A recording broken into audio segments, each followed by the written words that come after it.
এই যে বন্ধুরা, আমরা পার্কে যাবো বলে রেডি হয়ে গেছি। পার্কে যাবো বলে রেডি হয়ে গেছি। ও গাড়িটা বের করছে, ওই জন্য দাঁড়িয়ে আছি। এই যে নদীর ধার দিয়ে যাচ্ছি, এখন নেতাজি পার্কে যাচ্ছি। আমার ছেলে খুব খুশি হয়েছে। এমনিতেও আমরা মাঝে মাঝেই যাই, নদীর ধার দিয়ে এখন যাচ্ছি। আর আমার এই ব্লগটা তোমাদের কেমন লাগলো জানিও বন্ধুরা। এই যে এই পার্কটার মধ্যেই ঢুকবো আমরা। এই যে যাচ্ছি।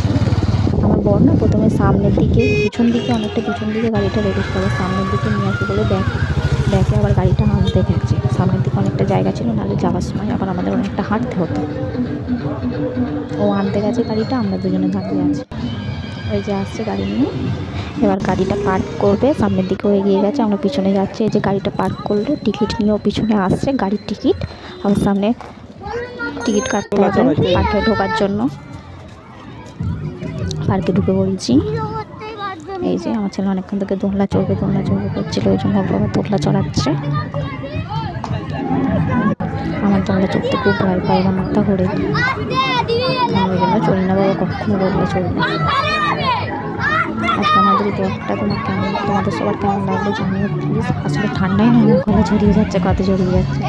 এই জাম্পিংটাই চলবে বলেও আমার ছেলে বায়না করছিল, ওই জন্য ওর বাবা চড়িয়ে দিল। এই কটা ছবি তুলেছিলাম, সেগুলোই তোমাদের সাথে শেয়ার করছি। কেমন লাগছে আমাদের তিনজনকে বলো, তোমরা তো কমেন্টই করো না। এই মিষ্টির দোকানে ঢুকেছিলাম, দুটো ঝাল সিঙ্গারা কিনলাম, আমার ছেলে দুটো পান্তা খেলো, আর গোপালের জন্য বোঁদে আর দানাদার নিলাম। আর এই যে ঘরে চলে এসেছি, খুব ঠান্ডা, সেটাই বলছি। গাড়ি করে এলে খুব ঠান্ডা লাগে বন্ধুরা। আজকের মতো এইটুকুই, টাটা।